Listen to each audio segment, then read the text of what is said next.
Good morning, everybody. Welcome to Mama We Made It with DJ Reg. Today we are excited to welcome Khalil Blakey, the host of The Real with Khalil, who's going to bless us with just a great conversation. So we're looking forward to it. And let's start the show.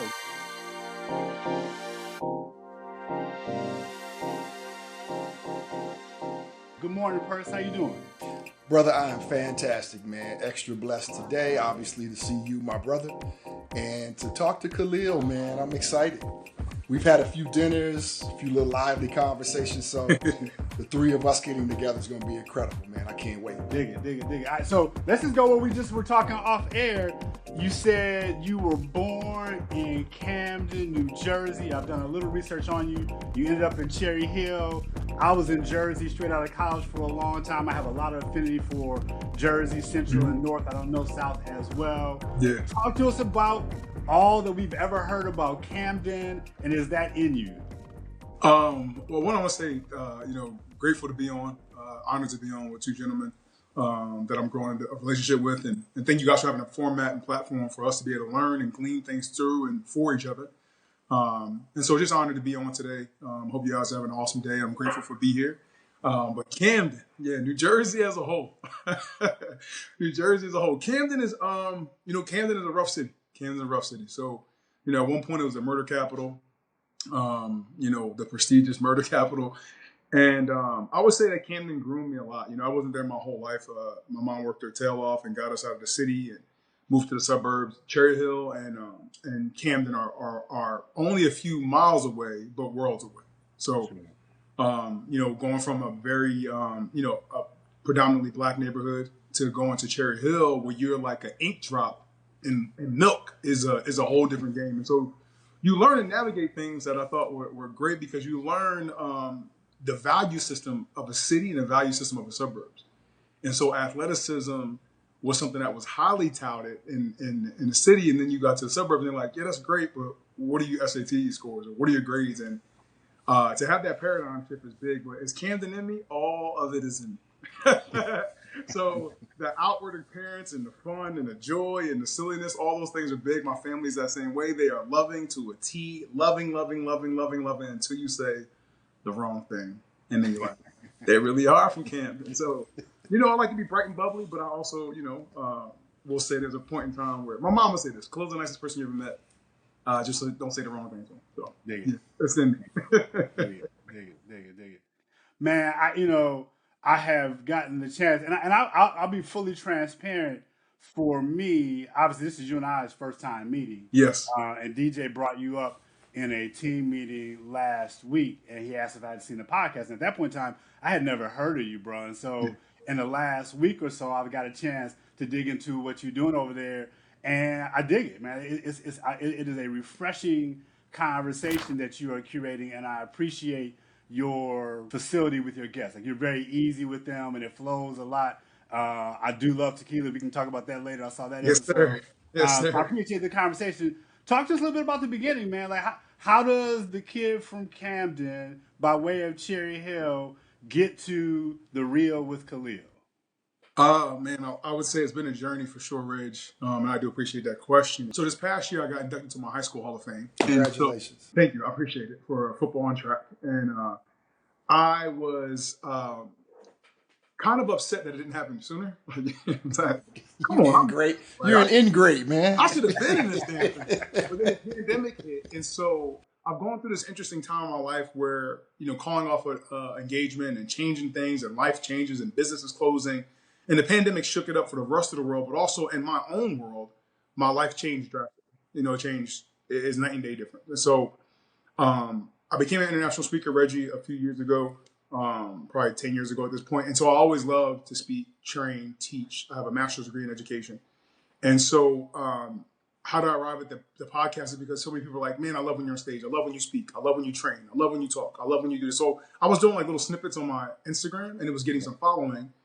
And then just the scary part was like to make it real, right? Like, you could play a pickup game of basketball, but then the coach is like, okay, let's put on uniforms and now you got to run this play. It's a totally different game. And I don't think people understand the difference between having banter and conversation and just kind of going off the cuff to you formatting and scripting, at least some type of scripting to have some formality to how you deliver this message. And that to me was I've always done good on stage because I know what I need to deliver specifically. And I'm going to do it with humor and grace and be silly. I'm gonna bring humor to it every time. But to do it on my own accord with no one watching me necessarily or telling me what to do, that took on its own life because I needed something to exercise my gifts or talents. Because I knew if I didn't use the talent long enough, it would disappear. Right. And so that's why I was like, I got to do this. I got to do this. I did it the day before I got into the Hall of Fame. And I did it because I said, you know what? I got to do it now. Like, if I don't jump, I might die here. If I don't leap, I might get cooked in the squat. I got to go. Like, I have to go. And so I remember sitting in my mom's New Jersey, editing. I don't know what the hell I'm doing, editing. It's just, let's get it up. You got to get it out. So it kind of evolved based on, one, I think a need. Number two, my own need to exercise my voice and talent. But also I think there's an opportunity for truth, transparency, and vulnerability to be a conversation that most of us don't have with each other. Yeah. And because of that, I feel like it's like, well, here's an opportunity, man. You can speak on it. So why not? You know, 6'3", 230 pound. Well, I'm on a 3-day fast right now, so I'm on 217 right now. But yo, talk about that. I just finished a 30-day fast, so we really, yeah. 30 days. And I do it with my church every year. It's a whole spiritual cleanse. It's a phenomenal thing. But I broke fast last night at 7 p.m. Man, I'll break tonight at 8. So yeah. 30 days, Reg. 30 days, bro. Yeah. Me and my wife in a small. Yeah. I haven't eaten in an hour. Are you sun up to sundown, or how are you doing this? This is no food for 30 days? What are you doing? So just real quick. So it is spiritual and physical and financial. So the spiritual part is daily prayer, daily Bible study, and kind of meditation. The diet part, week 1 is no alcohol, no other vices, no caffeine, no sugar. Week 2 is no red meat. Week 3 is Daniel fast, so basically a vegan, grains, fruits, vegetables, etc. And then week 4 is 7 a.m. to 7 p.m. liquid only, and then Daniel fast in the evenings. And so we concluded last night, and I had a phenomenal homemade lamb burger. Yeah, that sounds good. I love lamb, man. Yeah. That's awesome. In that first week, you have to abstain from sex too? Because you're talking about vice. It's easy. Now you get into personal lives. I just asked the question. No. So here's what I said. I would say, without giving up too much personal information, when I say removing all vices, as a dude who's married, I don't see sex as a vice. Beautiful. And I'll leave it at that. Makes sense. I'll leave it at that. Y'all wild. Y'all real wild. But shout out to Albert Baptist Church as we doing that. It's a phenomenal thing. I do it every year. I started doing it with my sister 3 years ago because it's her church in D.C. or Alexandria, Virginia, and she passed last year. So this is the first time doing it without her, and it has been emotionally really hard. Like it has been a cathartic thing, and my dream state has been really, really crazy. And so I'm still adjusting to kind of all that happened for the last 30 days. But it's weird. The food part is the easiest part, actually. Yeah. I mean, I appreciate you sharing that, and I appreciate you sharing, with your sister. What's your sister's name? That sister is staff too. Stephanie and Diane. That's my sister, Stephanie. Yeah, we'll do another episode on that, but I'll simply say that one hurt. Yeah, that was Stephanie? Yeah. Shout out to Stephanie. I appreciate you. Yeah. Shout out to Stephanie. Much respect. For sure. So, Khalil, man, you are a super accomplished professional. You won sales awards, leadership awards, UM Amherst Hall of Fame. You just talked about the high school Hall of Fame, master's degree, undergrad degree. You have accomplished a lot, brother. And we know that's not easy. We know there's peaks and valleys along those journeys. At what point along your journey did you discover that you had to be your greatest advocate, that no one else was going to serve that role? Being my own greatest advocate. Yeah, I think it would start early. My mom said to me, I'd say around 6, which is, like super impressionable time, like 6 and under kind of shapes you. They say it shapes your whole life. And so she said to me, you can't rely on anyone, including myself. I asked her recently where she got that information from. She said my dad told me that. So her dad, my grandfather, who I never got the chance to meet, told her that, which was like, an empowering thing. Don't ever rely on anybody. That's a culture and that's a time in our culture that was real, So, my mom joined the nation in '76, and she was like militant, like we're not doing this anymore, like very much, that Yeah. piss and vinegar. You know what I'm saying? Like, and it's instilled in me for sure to not listen, to buck the system, to go against the grain, that kind of stuff. And so I Mm. would say that was when it first started. But then we moved to the suburbs. She said I have to work 2 jobs for us to live here. And if somebody says something to you or calls you out your name, if someone's bigger than you, like you got to figure it out. I can't come up here every time something happens to take care of you. So she was instilling in me, I think, good because it was like a single parent household. I grew up with a lot of women, surrounded by a lot of women, but an only child, just like you, DJ. Yeah. And so being loved on and being like the king to some degree, I learned quickly when I moved from the city to the suburbs. No one's gonna save you. No one's gonna come take care of you. So Yeah. I'll say like six. It Yep. probably started was in the city, and it was like, okay, no one's coming to save you. Like, but you my mom. Like, you're supposed to save me. She's like, you got to figure it out. So yeah. I love that, man. Yeah, that hits close to home. For sure, for sure. I'm fascinated, man. One of the things you talk a lot about is gratitude, Mhm. and I'm intrigued by your gratitude practice. How do you approach gratitude? And how do you get to a sense of I am truly grateful? And what's your gratitude practice these days? I love that. Thank you, Reg, for that. So behind me, actually, you can see the word. I don't know if you can see it says GR, Mm-hmm. Yep. GRA. It says gratitude on that whole. It says Okay. grateful on that wall. Yep. And so my gratitude practice is every morning I will say, "Here we go, grateful for today." I usually just wake up and just say that. And I know it sounds like a canned response, but trust me, it was some dark days that made me have to resort to that. Otherwise, I probably would have sat on the end of the bed and took myself away from the planet. So the gratitude actually evolved through, I say necessity, in the sense of like, man, I really have to pick myself up. So I do that every single morning, and then right before I go upstairs to bed, I'll say, I'm so grateful for my home, I'm so grateful for my house, I'm so grateful for my life, and I always say everything works out great for me, everything works out in my favor.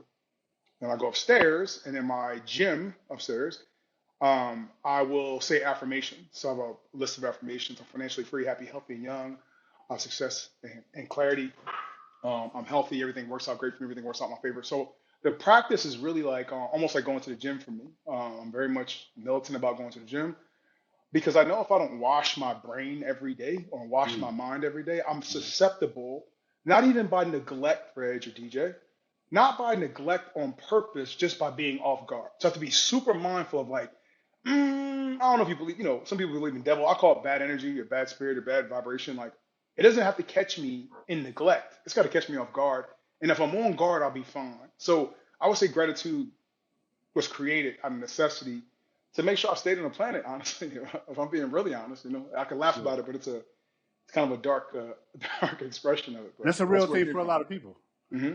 That's a real thing for a lot. What do you say to people who are not quite there, working their way through those dark moments? Because we're in an era where we see every day discussions around mental health and wellness and the challenges of the day and the times in which we live. How do you think about where you were and how you got to that gratitude practice and what you would share with others who are still trying to figure their way through it? The gratitude practice like it came in a fuller way, I would say, post pandemic, post calling off an engagement, post losing, 12 franchises of businesses. That it came after those things. Losing my grandmother. And it was there prior, but it was different because when you're, high on the hog, so to speak, gratitude takes on like almost like the sprinkles on ice cream versus like the actual substance. It's like, oh, and I'm grateful, and I'm grateful. Like, you know what I'm saying? Versus when you down and out and you gotta be like, and I'm grateful. It becomes the substance versus the accessory, you know what I'm saying, or the appetizer. So Mm-hmm. I think that people will generate the gratitude when they need it, on how they need it, because sometimes you're living in this golden era of your life, and then other times you're living in, I would say, the recession or the poverty of your life, and that doesn't mean financial. It means it could be mindset, everything. It could be it could be a winter of your life, and so in the winter, it's almost more important to have that warmth of gratitude than it is like in the summertime. You're like, oh, it's an accessory. I don't really have the heat as much, but when it's dark, it's sometimes the only little like ray of light. So gratitude for me has saved my life, I would believe. Respect. So Khalil, you and I were introduced in a setting that required vulnerability. We do a dinner on Sunday night with some mutual friends, but it's more than a dinner. Um, it's cathartic moments. It's asking tough questions, it's answering tough questions. You and I have had conversations offline around this concept of flourishing and the role of happiness within that. And I'll quote you by saying, man, you get goosebumps when we talk about that kind of stuff. I sure do. Can you share why that's so meaningful to you? I just don't, it's so much surface conversation that happens, and it's seldom that I don't know, I'm always looking for my tribe of men, right? And I mean this like with the biggest respect. It's hard to find a group, at least for me, it has been hard to find a group that I can evolve with. So you have your guys that you played sports with, and to some degree, those guys evolve to their own place, and they polarize to wherever they go. And for me, I know I'm unique because I'm over 40 with no children, and I'm not married, right? So my life tends to take a different path, and so finding like-minded people that look like me, talk like me, doesn't mean you have to be me. Just have some similarities, so there's some familiarity, but then able to bust my brain open with some kind of concept. You guys know DJ and Reg that you typically are the standouts in your group, right? And so sometimes you're like, I want to be little brother to somebody. Like I want to be little brother. I like being little brother. I like being number two. I'll be Pippin all day long. I don't need to be Jordan. And sometimes like playing the Jordan role gets exhausting because you know what you got to carry. So when I come in contact with people like yourself, it allows me to have this like I could fall into like, oh, Khalil, you can just be little brother, and it gives me such a joy and gratitude because I love that I can not just lead, but I can be led. And so it just lights me up, man. It lights me up at my core. Especially I think because being the youngest too, it was like always my role. And then I ascended to be the guy. But sometimes I just want to be like, little Khalil. Like I want to lay my head on my grandmom's lap and watch Bonanza. Like, so so that like allows me to have that when I'm in contact with gentlemen like yourself. So I think that's why it means so much. It reminds me of home and reminds me of familiarities. Well, what you said means a lot too, brother. I appreciate that. You mentioned eras, and I'm always, you are younger than us, but not significantly, but you're younger than us, and I always wonder how 10 years, 15 years makes a difference generationally or in eras. What's your favorite era, man? You look back over your life. What was what's the golden era in your life, and then also, how do you think about the era today? How would you define the current era that we are in? Man, I would say I would say most of my life has been the golden era, if I'm being honest, man. Growing up in Camden, we were poor. I didn't know we were poor. Going to Cherry Hill, you had to navigate some things. It's like, you go to, I had a learning disability, dyslexia, all this other stuff, and then you end up learning like, oh, this is not how I learn. I learned audio. But I think most of it was a golden era. I think the last few years have been the toughest. Um, but I feel like, if I'm not putting the resistance or putting more weight on the bar, I'm probably not learning something. So it's here for a reason. And what do I think about today? I think today is a golden era for an opportunity for somebody who wants to seize it. Like, I just, circumstances are one thing. It's like, okay, and no one gives a shit. Like, no one cares. I tell people all the time, like, no one cares. Like, nobody cares what you're going through. And it comes down to, did you make the grade or didn't you make the grade? Did you make the tackle or didn't you make the tackle? Did you make the shot or you didn't make the shot? Yeah. Well, I had this. No one cares. No one cares. So the golden era, I feel like most of my life has been, and I feel like right now, I would say the next chapter, Reggie, is my next golden era. I say the one that's on the budding right now. So. See, there's that thing right there. Every once in a while, it happens. So Khalil, it's an ongoing joke with my crew. I grew up as Reggie. I've been Reggie all my life. My family knows me as Reggie. And when I went to college, I intentionally said, I'm going to be Reg. And for whatever reason, I'll introduce myself to people as Reg, and they'll get comfortable and they'll start calling me Reggie. I don't know what it is. I don't know if it's the extra syllable or what it is. It is fascinating when it happens. Peace. I'll call you Reg, man. Respect. Respect. I don't want no problems, man. I don't want no problems, Reg. It's all love. Everybody that knows me is like, there he go tripping again. I'm like, no, I'm not tripping. It's just an observation I made. And I often wonder, is there something in the public discourse? Because there's a whole lot of Reggies. We know a lot of whole Reggies. And oftentimes Reggie's in, Hollywood vernacular get a goofy treatment. So I Yes. tend to kind of pull back from that. Right. Reggie Jackson notwithstanding. So it's an observation. I'm not tripping. I appreciate you though. Yeah, I don't want no problems, Reg. I came on here for peace. I came on here for peace. I'm good. Now I'm weak. it's gonna be all stiff now, Reg. Yeah, exactly. Let me button this top button. Stop playing around.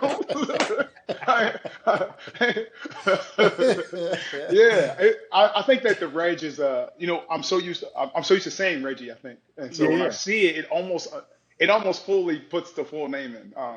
But yeah, man, I think you define the odds of Reggie, man, or Reg. So for sure. Do me a favor, man. So you went to UMass Amherst. Correct. One of my boys went to Amherst College played football there.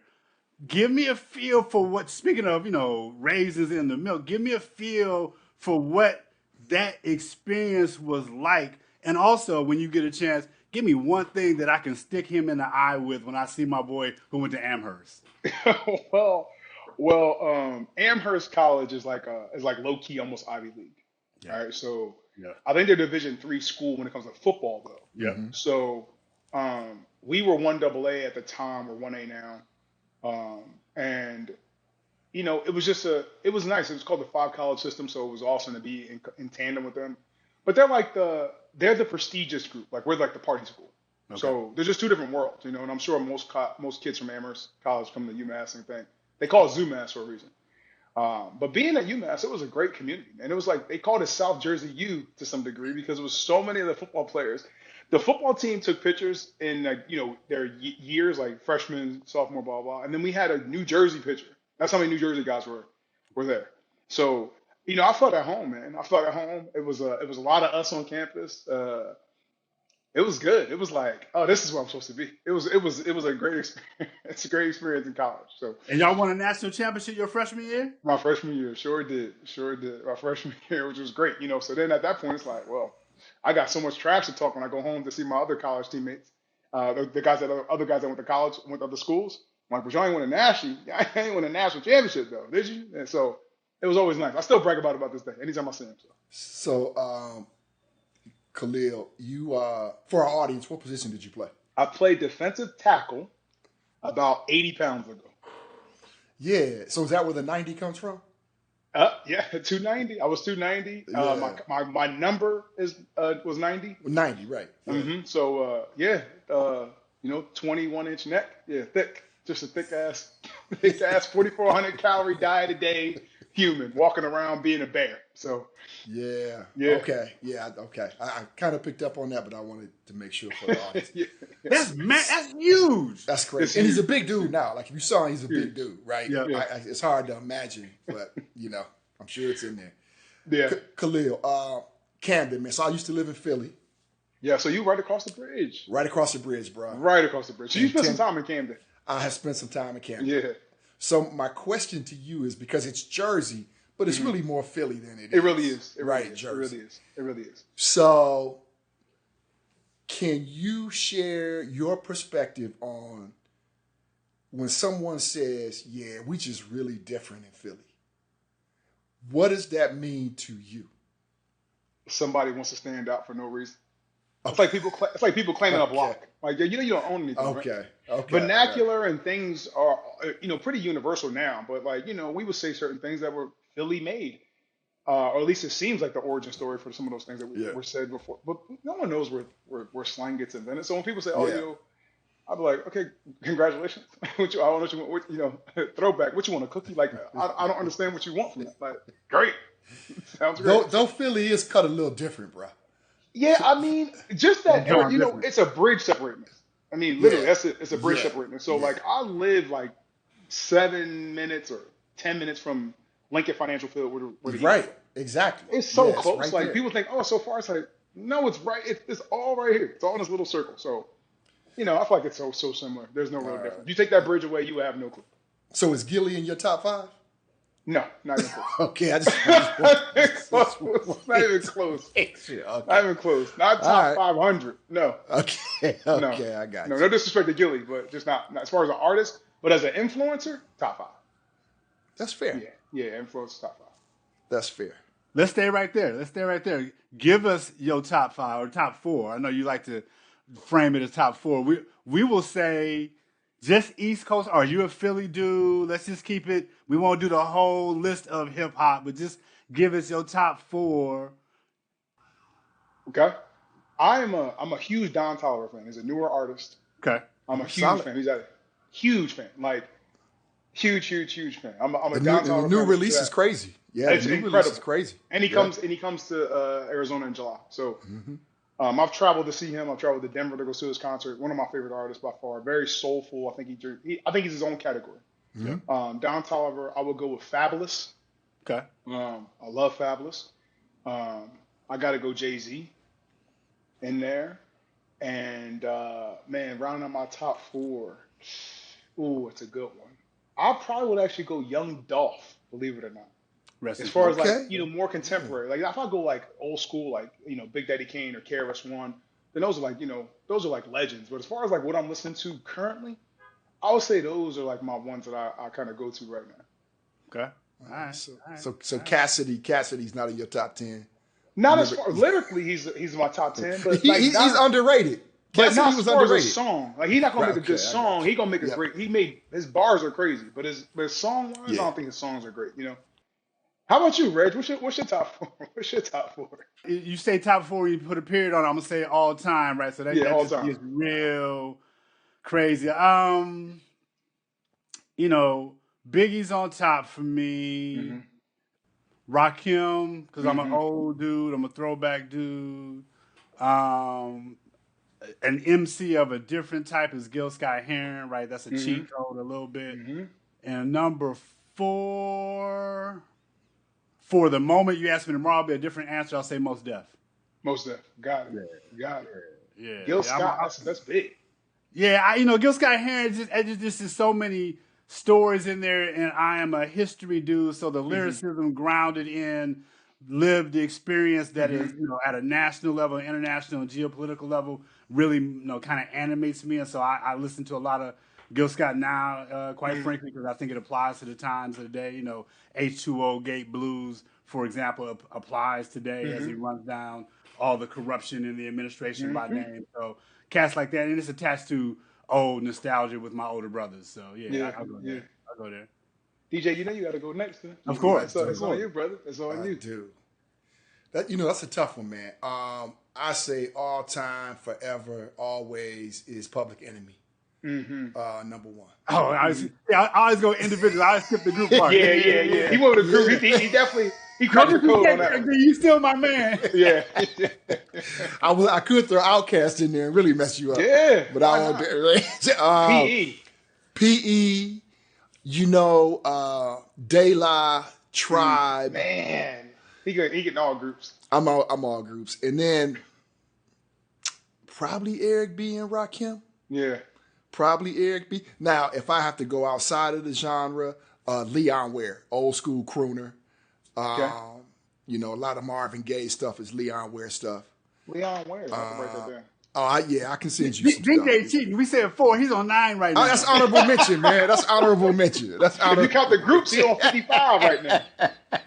Public Enemy had 55 in their crew with the SW1s and all that. Exactly. Man, they changed my life. Man, they changed for sure. my life, man, for real. Once again, that's DJ bending the rules. We asked for top 4. I think we got a few more, but that's okay. Khalil, man, thank you for joining us. Everybody, this is Mama We Made It with DJ and Reg. That's DJ. I'm Reg. Make sure to check out The Real with Khalil on YouTube. Phenomenal show. A lot of good conversation over there. Also, check out Mama We Made It with DJ and Reg on YouTube or wherever you listen to your favorite podcast. Rate us, review us, give us all the love you can. Subscribe, like us, let us know what you think. And also, most importantly, this was part 1. Please join us next week for part 2 and more with Khalil on Mama We Made It with DJ and Reg. Peace.